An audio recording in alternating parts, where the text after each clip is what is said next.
खबरों में बने रहने के लिए बेल आइकन दबाएं और फर्स्ट इंडिया न्यूज को सब्सक्राइब करें। की जा रही है जान बचाने के लिए, कोरोना को हराने के लिए, इन सब के बीच में अर्थव्यवस्था को लेकर भी जैसा आपने देखा कि मॉडिफाइड लॉकडाउन की बात कही गई है।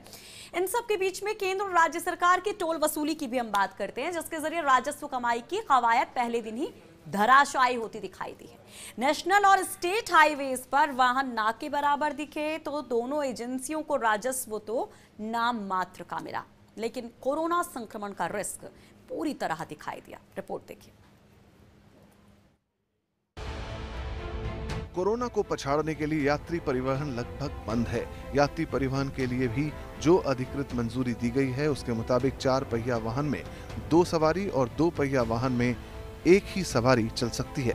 ऐसे में कोरोना संक्रमण की गंभीरता को देखते हुए लोग खुद ही लॉकडाउन की गाइडलाइन का पालन कर रहे हैं। अब आपको दूसरा नजारा भी दिखाते हैं जो कि नेशनल हाईवेज और स्टेट हाईवेज के टोल प्लाजाओं पर नजर आ रहा है।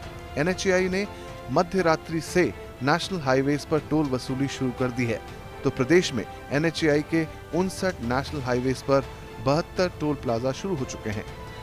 नेशनल हाईवेज के टोल प्लाजा पर कार्मिक मास्क लगाए और दोनों हाथों में दस्ताने पहने जरूर नजर आए, लेकिन मैनुअल हैंडलिंग नहीं रुकी।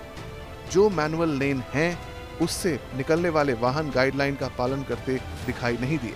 हालांकि NHAI ने टोल प्लाजा सैनिटाइज भी कराए हैं और यहां थर्मल स्क्रीनिंग की व्यवस्था भी कराई गई है। फास्टैग के चलते मैनुअल हैंडलिंग नेशनल हाईवेज पर कम ही है। दूसरी ओर प्रदेश में 52 स्टेट हाईवेज के 142 टोल प्लाजाओं पर लॉकडाउन की गाइडलाइन कहीं दिखाई नहीं दी। स्टेट हाईवेज के टोल प्लाजा कहीं कहीं सैनिटाइज किए गए हैं। टोल कर्मी मास्क लगाए हुए तो हैं, लेकिन मैनुअल हैंडलिंग के जरिए ही राशि और टोल पर्ची का आदान प्रदान हो रहा है। इससे कोरोना के संक्रमण का खतरा बढ़ गया है, लेकिन हाँ, जनता की जागरूकता देखते ही बनती है। नेशनल हाईवेज पर जहां गुड्स व्हीकल कुछ हद तक दिखाई दिए, वहीं स्टेट हाईवेज पर महज हाथों पर गिने जाने वाले वाहन ही नजर आए। यानी टोल वसूली शुरू करके भले ही केंद्र और राज्य सरकार की मंशा राजस्व अर्जन की रही हो, लेकिन लॉकडाउन के चलते वाहन न होने से NHAI के टोल पर पूरे प्रदेश से कलेक्शन 30 से 40 लाख रुपए और स्टेट हाईवेज पर 8 से 10 लाख रुपए से ज्यादा कलेक्शन नहीं होगा। जबकि नेशनल हाईवेज पर प्रदेश में NHAI को रोजाना टोल से 10 करोड़ रुपए मिलते थे और स्टेट हाईवेज पर राज्य सरकार को करीब 3 करोड़ रुपए रोजाना आमदनी होती थी।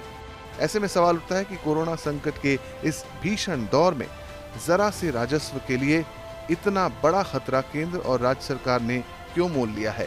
उम्मीद की जानी चाहिए कि केंद्र और राज्य सरकार कोरोना के खतरे को समझते हुए टोल वसूली की प्रक्रिया को बंद करने पर पुनर्विचार करेगी।